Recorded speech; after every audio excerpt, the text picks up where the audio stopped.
By the way, I never went to the island. I never had the privilege of going to his island. I'm sorry. I'm sorry, what? What? You never had the privilege of going to Epstein's island?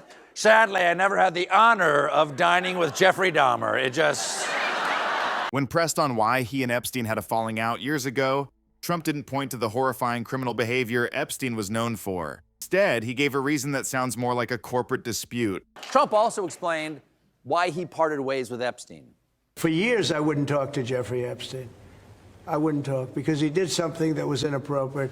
Finally, some moral backbone. He did something inappropriate, and that was? He hired help.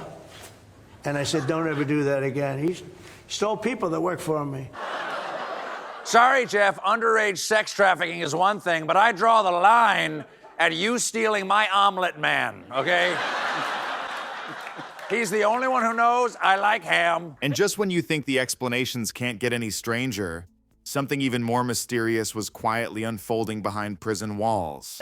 On Thursday and Friday of last week, something totally normal happened. Trump sent his Deputy Attorney General, Todd Blanche, who also happened to be his personal defense attorney during the Stormy Daniels trial, to interview Epstein's convicted co-conspirator and Trump's double-date partner, Ghislaine Maxwell. To make it even more normal, after the second meeting, Maxwell was seen carrying this box. Nothing suspicious about that. I'm sure they give all convicted sex traffickers with a decades-long connection to Donald Trump a box. She got a box, Epstein got a box, hers was cardboard, his was pine, all perfectly normal. When you lay it all out, the constant shifting of stories and frantic deflections seem to tell their own tale. It leaves you wondering if the strategy is simply to create enough noise to drown out the truth. So I'll leave it with you. Is this just a masterclass in distraction? Or is this pattern of behavior proof that there's a much bigger story being hidden? Let me know your thoughts in the comments below. Trump couldn't escape the Jeffrey Epstein crisis. Right, Scottish reporter? Mr. Trump, can you escape the Jeffrey Epstein crisis?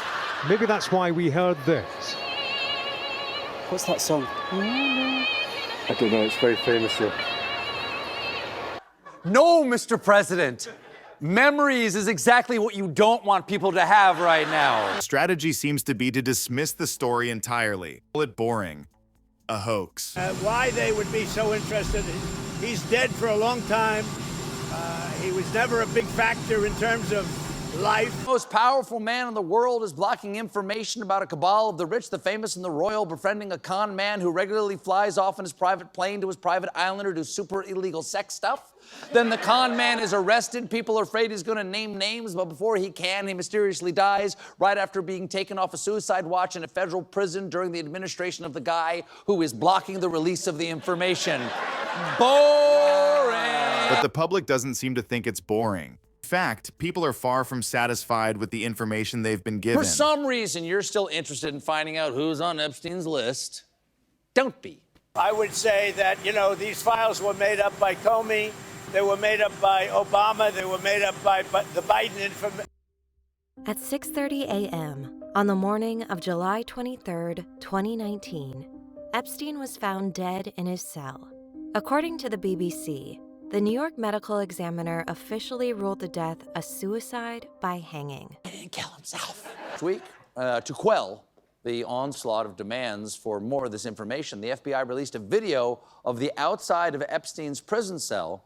But instead of quashing the conspiracy theories, it just created more because the FBI admitted the video has a missing minute. And it's not hard to see why there's distrust, especially when key evidence like the security footage from outside Epstein's cell has pieces missing. They were close friends. I knew in the 90s, people in Palm Beach were like, yeah, Trump and Epstein, man, they're always chasing pussy, young girls, this and that. This is not a secret. It was never a secret. What Epstein... We all know that they were friends at least 10 years, and then apparently it's been reported that there was a falling out, and they were no longer friends. So of course they spent time together. That's what he says. But of course they've spent time together. There are pictures. It's well documented that they had a friendship, that they partied together.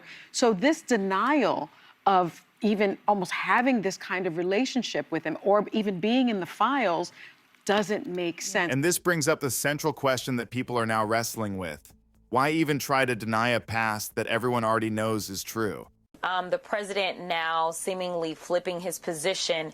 I do want the American people to recognize that this is nothing more than a game by the con man. Representative Jasmine Crockett argues that behind the scenes, this is a classic Trump play. Run out the clock by burying the truth in legal proceedings. So he gets to play both sides of it. He gets to then blame the courts if the courts then ultimately do what courts are supposed to do, which is to kind of follow the law.